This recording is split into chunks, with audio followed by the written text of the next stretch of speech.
Suddenly, the weather changed.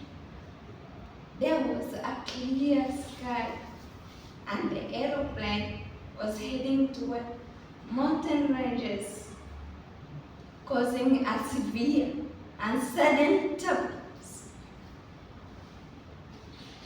that is not easily visible or detectable by the pilots.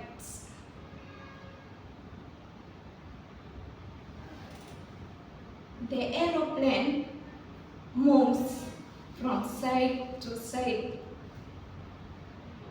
causing yaw and pitch movement, making the passengers feel a sudden sense of being lifted and dropped.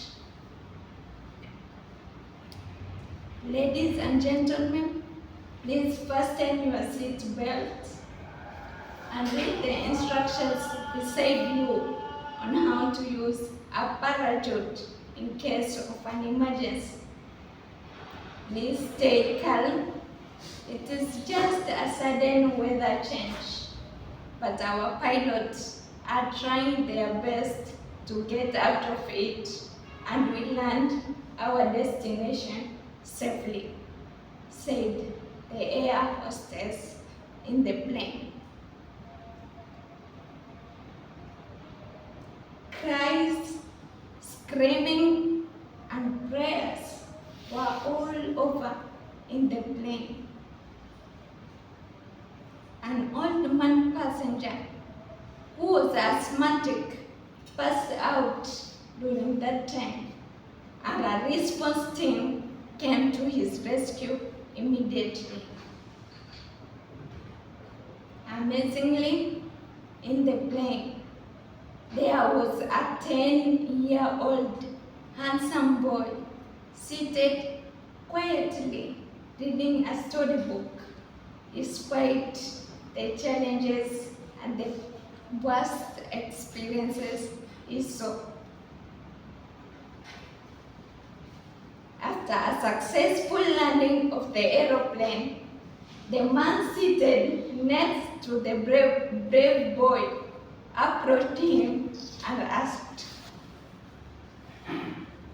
"Young man, indeed you are alive. Despite all the cries and screams in the aeroplane, you were just calm and reading a storybook.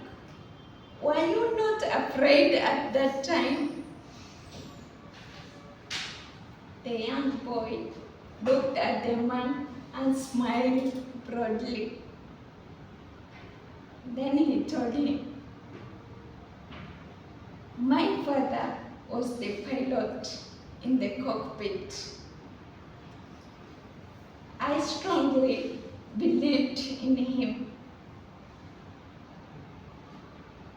I knew he will not give up until he succeeds in landing his passenger successful." Wow, what an amazing boy.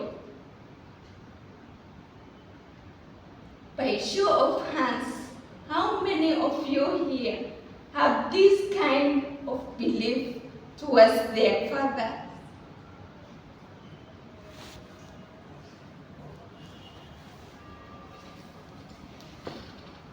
Unfortunately, I didn't. I was always pessimist on the decisions my father was making for us. He set lots of regulations at home, and no one dares to go against it. We were not allowed to travel until we finished primary school. We were just to hang around Lamu until we are matured enough, about 15 to 16 years old. That is when we travel to other relative places. Furthermore, the hanging was not with friends, but you should just be in 3 specific places. I usually call it my family triangle: home, school, madrasa. If you are not at home, you are at school. If you are not at school, you are at madrasa. If you are not at madrasa, you are back at home. Madrasa is a place where Quran and non-secular subjects are being taught. And by the way, my father was very strict. He will know the timing very well and inquiring about our whereabouts each and every time from mommy. High school, we have to go to a boarding school very far from home to experience life with other people.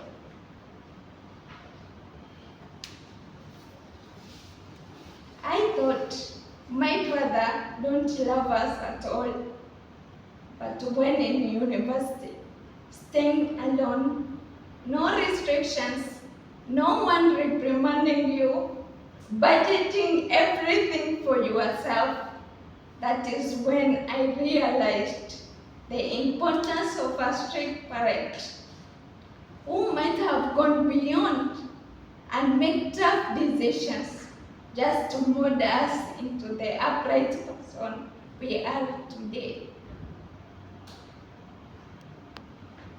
Ever since, I never questioned my father's decision, and I strongly believed in him.